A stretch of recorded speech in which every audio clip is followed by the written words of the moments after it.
필라델피아에 있는 제10장로교회 목사로서 대단히 성공적이고 모범적인 목회를 20년 이상 하고 있는 제임스 보이스 목사님이 이런 말을 했습니다.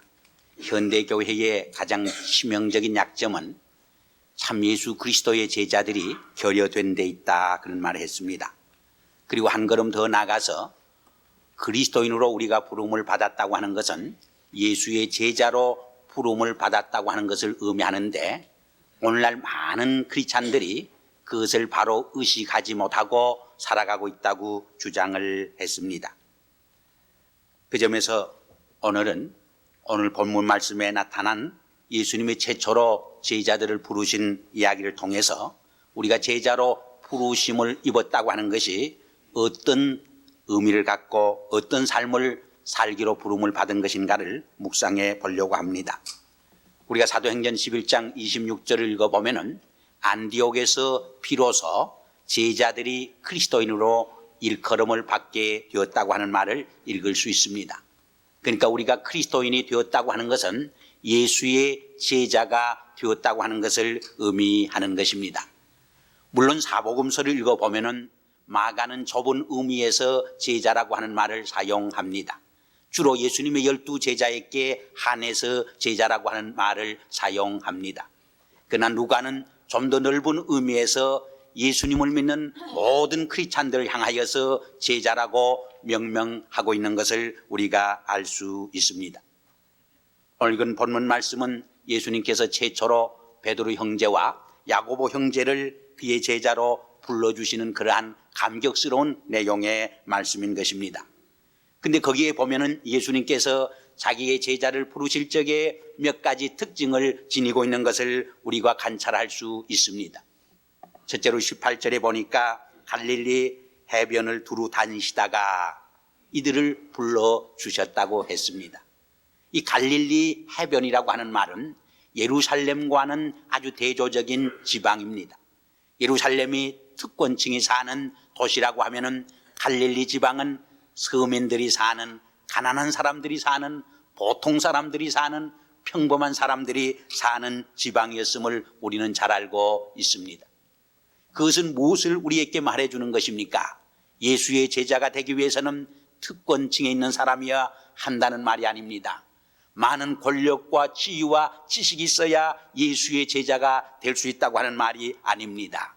누구나 보통 사람이면 다 예수님의 제자로 부름을 받을 수 있다고 하는 것을 우리에게 암시해 주는 것입니다. 두 번째로 두루 다니시며 관찰하신 후에 예수의 제자를 부르신 것을 말합니다. 특별히 20절에 보니까, 18절 하반절에 보니까, 그리고 20절에 보니까 그물을 던지는 베드로 형제와 그물을 깁는 야고보 형제를 불러주셨다고 말씀을 합니다. 무엇을 우리에게 말씀해 주는 것입니까? 자기의 맡은 일에 열심을 다하고 책임을 다하고 충성을 다하는 사람들을 제자로 불러주셨다고 하는 것을 우리에게 말씀하는 것입니다. 디모데후서 2장 2절에도 보면 내게 들은 바를 충성된 사람들에게 부탁을 하라. 그들이 또 다른 사람을 가르치라 했습니다. 예수의 제자가 되는 가장 기본적인 조건이 무엇이냐? 충성스러운 사람이라고 하는 것입니다. 우리가 교회에서 봉사할 때도 참 열심히 충성하는 책임 있는 봉사자들 볼 적에 얼마나 마음이 흐뭇한지 모릅니다. 얼마나 존경심이 가고 참 사랑스럽고 귀여운지 알 수 없습니다. 그러나 자기의 책임을 다하지 못하는 그런 분들을 볼 적에 마음에 섭섭한 생각이 없잖아 있는 것입니다. 하나 하나님의 마음도 꼭 우리와 같은 마음이 아닐까, 그런 생각을 해봅니다. 세 번째로는 순종하는 사람들을 예수님께서 불러주셨다고 하는 사실입니다. 20절에 보니까 저희가 곧 그물을 버려두고 예수를 쫓으니라 했습니다. 예수님께서 나를 쫓으라, 내가 너희로 사람을 낚는 어부가 되게 하리라 한 말씀은 그들에게 대단히 도전적인 말씀이었습니다. 참으로 모험과 용단과 결단을 요청하는 그의 부르심이었습니다. 지금까지 살아온 삶의 방향이나 방식이나 가치관이나 자기들의 일을 다 온전히 포기하고 새로운 삶의 방식, 새로운 삶의 가치관, 새로운 사명을 향해 뛰어들어야 하는 대단히 모험을 요구하는 그러한 부르심이었습니다. 그러나 그들은 그물과 배를 버리고 심지어는 가족까지 작별하고 예수 그리스도를 쫓아간 것입니다. 마태복음 13장에 보면은 천국은 마치 한 농부가 밭에서 보화를 발견한 후 그것을 감춰둔 후에 집에 돌아가서 자기의 전 재산을 팔아 그 밭을 산 것과 같다고 말을 했습니다. 예수의 제자로 부르심을 받았다고 하는 것은 바로 이 천국을 소유하기 위해서 나의 모든 소유까지 포기할 수 있는 엄청난 결단과 모험을 우리에게 말씀해 주는 것입니다. 그런데 오늘날 많은 크리스찬들이 너무 쉽게 예수를 따르려고 합니다. 그저 남이 장에 가니까 나도 장에 간다는 식으로 주님을 따르는 모습을 봅니다. 한 발은 세상에, 한 발은 천국에 걸쳐놓고 세상 재미와 천국 재미도 같이 보려고 하는 너무나 이기적이고 너무나 기회주의적인 우리들 자신의 모습을 우리 스스로 목격할 때가 너무나 많이 있습니다. 우리 속담에 2마리 토끼를 쫓다가 한 마리도 잡지 못한다는 말이 있습니다. 우리가 한 발은 세상에, 한 발은 천국에 디디고 2가지를 다 얻겠다고 하는 이 기회주의적 삶은 오히려 2가지를 다 잃어버리는 참으로 어리석은 미련한 5처녀와 같은 삶이 되지 않을까 염려될 때가 없잖아 있는 것입니다. 오늘 본문 말씀을 자세히 읽어보면 예수님은 분명히 나를 따르라고 명령을 하셨습니다. 따라올 것이냐, 따라오기를 한번 생각해 볼 것이냐 묻지 않으셨습니다. 제자들도 며칠 두고 생각해 보겠습니다, 그렇게 말씀을 하지 않았습니다. 아무런 이유와 구실을 대지 않았습니다. 무조건 결단하고 순종하며 따라간 것을 우리는 본문에서 읽게 됩니다. 이것은 어처구니 없는 도박이었습니다. 그러나 제자의 삶은 바로 이러한 명령과 복종에서 시작된다고 하는 것을 우리에게 말씀해 주는 것입니다. 브라너 서원에서 출판된 제자입니까 하는 책이 있습니다. 저는 이 책을 읽으면서 저 자신이 얼마나 많은 은혜와 감명을 받았는지 모릅니다. 이 책을 쓴 후안 오르티즈는 남미에서 목회를 하는 목사입니다. 그가 자기 교회에 부임했을 적에 그 교회는 200명도 못 모이는 적은 교회였습니다. 그러나 2년 동안 아주 강력한 조직과 행정과 전도의 힘을 쓰므로 한 600명 교인으로 증가했습니다. 그러나 자기는 무엇인가 자기 목회에 잘못됨이 있는 것을 깨닫기 시작을 했습니다. 16시간 뛰고 온 교역자와 직원들을 못살게 들고 볶아댈 적에 목회가 유지될 수 있었지만은 조금만 긴장이 풀려도 그 모든 목회가 와르르 무너지는 것을 경험했기 때문입니다. 그는 기진맥진해 버렸습니다. 모든 것을 포기하기로 결심을 해버렸습니다. 그래서 당회에게 2주일만 기도할 수 있는 시간을 달라고 요청을 했습니다. 2주일간 특별 휴가를 얻어서 한적한 곳으로 가서 하나님 앞에 기도하는 시간을 가졌습니다. 그때 하나님께로부터 그는 2개의 음성을 들었습니다. 주님이 성령을 통해서 그에게 들려준 첫 번째 음성은 내가 코카콜라 회사를 경영하듯이 교회를 경영하고 있지 않느냐 하는 음성이었습니다. 네 하는 한 가지 일에서 나의 참된 손길을 어디에서 찾아볼 수 있느냐고 주님은 그에게 물으셨습니다. 2번째 음성은 너와 내 교회가 성장하지 못하고 있다고 하는 음성이었습니다. 200명이 600명으로 늘어난 것을 너는 성장으로 생각하지만은 그것은 살찐 것에 불과하다고 하는 음성이었습니다. 거기에서 큰 충격을 받았습니다. 자기 자신이 먼저 깨어지게 되었습니다. 그래서 산에서 내려와서 그는 자기의 목회 방침을 완전히 바꾸고 만 것입니다. 그것이 제자 양육의 목회였습니다. 그는 먼저 자기 집에서 몇 사람의 교인을 불러서 제자 훈련을 시작을 했습니다. 한 3년이 지났을 적에 소셜 클럽의 회원처럼 모이던 그 교회가 참으로 말씀으로 잘 훈련되고 잘 양육된 1,500명의 교인들로 증가하고 성장하고 부흥하는 놀라운 기적이 그 속에서 일어나게 된 것입니다. 그는 예수님께서 제자들을 훈련하고 양육하셨을 적에 어떠한 특별한 규범이 있음을 발견하고 깨닫게 되었습니다. 그것은 지식을 전달하는 교육이 아니라 생명을 함께 나누고 삶을 함께 나누는 순종하는 삶의 훈련에서 시작하고 있음을 보았던 것입니다. 예수님은 제자들에게 귀를 즐겁게 하는 감미로운 설교를 하시지 않았습니다. 그러한 감미로운 설교는 뻣뻣해서 달래야 하는 사람들에게 필요한 것이고, 명령과 복종의 관계에 있는 예수님과 제자들 사이에는 그러한 감미로운 귀를 즐겁게 하는 설교가 전혀 필요 없었던 것을 그는 발견하게 된 것입니다. 참된 성장과 영적 변화는 귀를 즐겁게 하는 말에서가 아니라 이러한 순종의 훈련에서 일어나는 것을 그는 발견한 것입니다. 예수님은 70인 제자단이 열심히 생명을 걸고 전도하고 돌아왔을 때도 칭찬하지 않았습니다. 오히려 그들에게 책망하고 더 큰 좌지를 권면을 했던 것을 봅니다.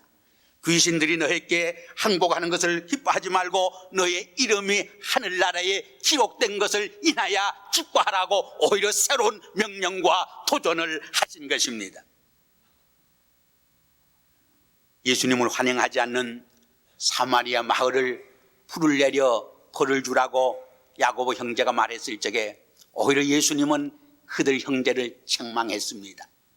십자가를 지지 말라고 애곡하는 베드로에게 오히려 사탄아 물러가라 좀 지나칠 정도로 그를 책망하고 경고하고 나무라는 모습을 우리는 볼 수 있습니다.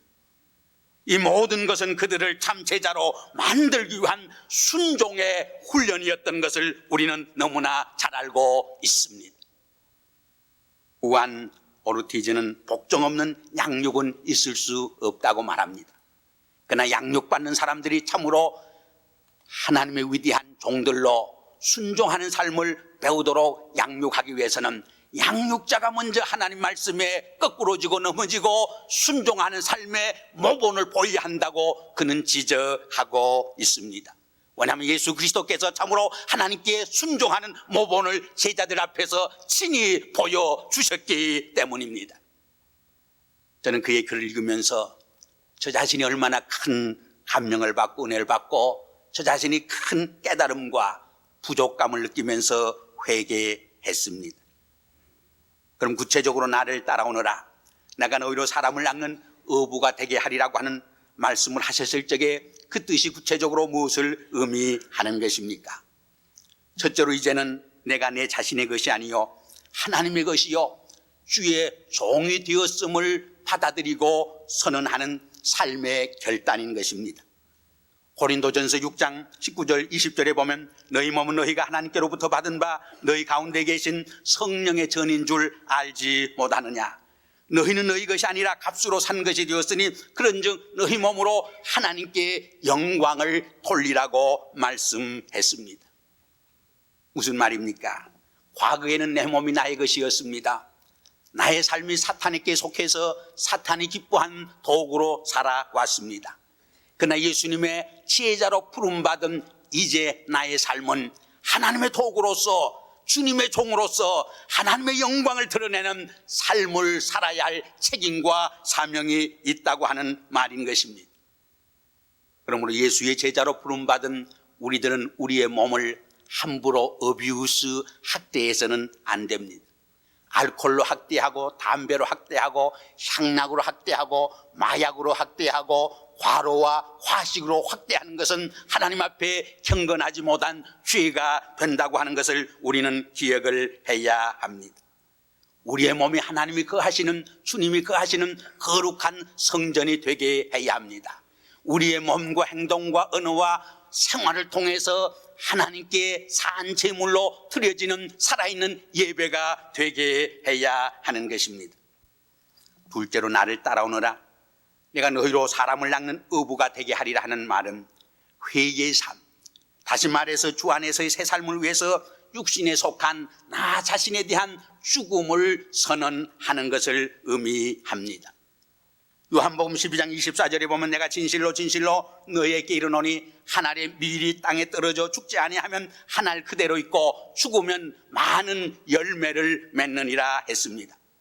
자기 생명을 사랑하는 자는 잃어버릴 것이요 이 세상에서 자기 생명을 미워하는 자는 영생하도록 보존하리라고 말씀을 했습니다. 여기에 기독교의 놀라운 역설적인 진리가 있습니다. 오히려 죽음으로 살려고 할 적에 가장 비겁한 인생을 살게 된다고 하는 주님의 놀라운 역설적인 교훈이 여기에 담겨져 있는 것입니다. 바울은 고린도전서 15장 31절에서 나는 날마다 죽노라고 했습니다. 내가 날마다 죽을 수 있을 적에 우리는 그리스도 안에서 날마다 새롭게 살 수 있는 삶을 배우게 되는 것입니다.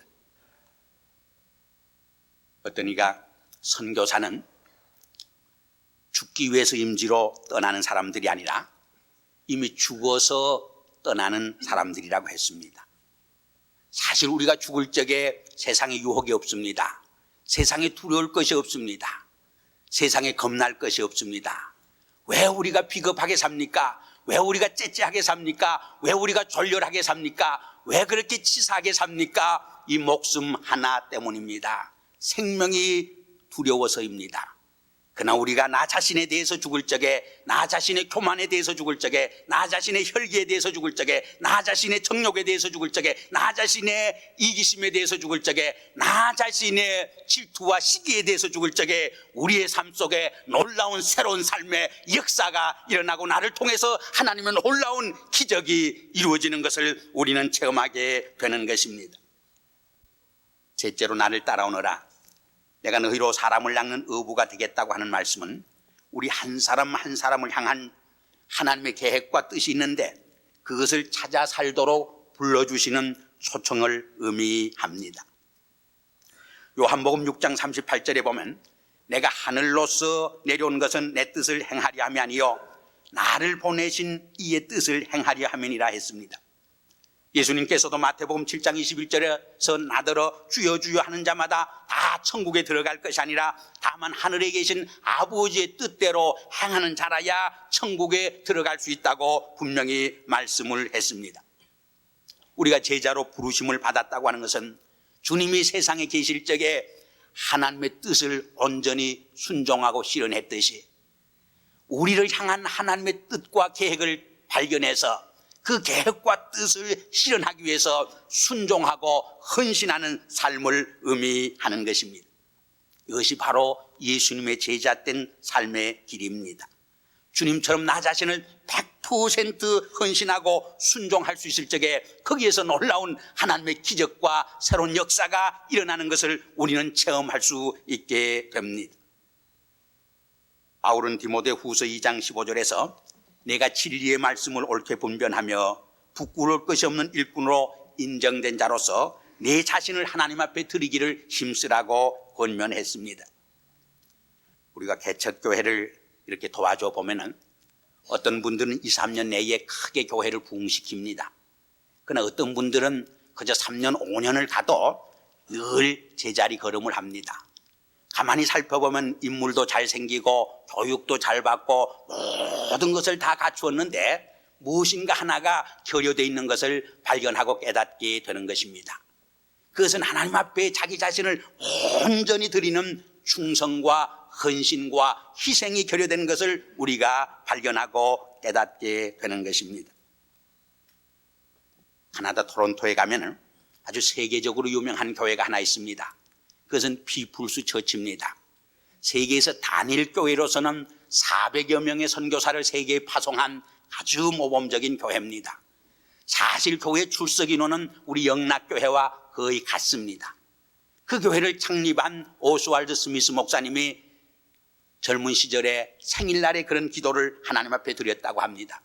하나님 아버지, 제게는 하나의 기도의 제목이 있습니다.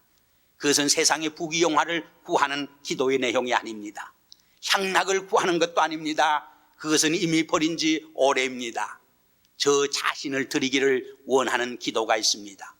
나의 삶의 일부가 아니라 나의 삶의 전부를 하나님 앞에 드려 하나님의 기뻐하시는 온전한 도구로 쓰여지기를 원하나이다. 이 기도의 열매가 오늘날 세계적으로 유명한 피플스 처치가 된 것을 우리는 그 누구도 의심하지 않는 것입니다. 이러한 트림의 희생의 헌신의 다짐과 결단이 있는 곳에 이러한 역사가 하나님의 놀라운 새로운 일이 일어나는 것을 우리는 체험하는 것입니다. 마지막으로 나를 따라오너라, 내가 너희로 사람을 낚는 어부가 되게 하리라는 말씀은 우리를 디사이플 메이커로, 또 다른 제자를 만드는 제자로 불러주심을 의미합니다. 우리는 나는 주님의 제자가 될 수는 있지만은 다른 사람을 제자로 만드는 디사이플 메이커가 되는 것은 너무나 힘든 벅찬 과제라고 생각하기 쉽습니다. 그러나 본문을 읽어보면 무식한 베드로 형제와 야고보 형제를 불러서 주님의 위대한 제자로 사용했습니다. 그들은 우리와 똑같은, 아니 어떤 의미에서 우리와 못한 무식한 어부들이었습니다. 그러나 그들이 성령을 받았을 적에 하루에 3,000명씩 회개하는 놀라운 사역이 그들을 통해서 일어났음을 성경은 우리에게 말씀해 주는 것입니다. 한 영혼의 변화와 한 영혼의 구원은 지식의 전달에서 일어나지 않습니다. 우리의 생명을 나누고 삶을 나누고 우리의 사랑을 나누고 인생의 아픈 짐을 함께 나누고 내가 깨어진 변화의 체험을 함께 나누고 나의 구원의 감격을 함께 나누는 이 삶의 훈련을 통해서 한 영혼이 주께로 돌아오고 한 영혼이 깨어지고 한 인격이 변화되는 놀라운 제자로 만들어지는 역사가 일어나는 것을 봅니다. 한 영혼이 제자로 만들어지는 것은 하나의 지식의 전달로 이루어지지 않습니다. 이러한 생명의 산고를 통해서, 생명의 세산을 통해서 이루어지는 것을 우리는 분명히 보게 되는 것입니다. 나를 따라오너라, 내가 너희로 사람을 낚는 어부가 되게 하리라 하는 이 말씀은 이제는 나를 위해 살지 아니하고 하나님의 종으로, 하나님의 도구로, 하나님의 그릇으로 주님을 영화롭게 하도록 살도록 불러주시는 주의 부르심입니다. 세상과 죄와 나에 대해서는 죽고 그리스도 안에서 새로 살도록 부르시는 주님의 초청인 것입니다. 나를 향한 하나님의 뜻을 찾아 그 뜻에 순종하고 헌신하도록 나를 불러주시는 주님의 음성인 것입니다. 나처럼 또 다른 주님의 제자를 만드는 디사이플 메이커로 삼으시기 위해서 나를 불러주시는 주님의 음성인 것입니다. 이러한 음성에 예, 내가 여기 있습니다 응답하는 이 아침이 되기를 주의 이름으로 기원합니다. 기도하시겠습니다. 아버지 하나님, 이 아침에 비나리는 험준한 날씨에도 많은 주의 성도들을 주의 전전으로 이끌어 주시고 주님이 나를 따라오너라, 내가 너희로 사람을 낚는 어부가 되게 하리라 하시는 주님의 음성 속에서 새로운 믿음의 결단을 하고 이 성전을 떠나갈 수 있도록 허락해 주심을 감사합니다. 이 말씀이 일주일 동안 세상에 살 적에 우리의 가슴에 메아리치게 하여 주시고 이 말씀 안에서 순종하고 헌신하고 결단함으로 주의 영광을 드러내는 우리의 삶이 되게 도와주시옵소서. 예수님의 이름으로 감사하며 기도하옵나이다.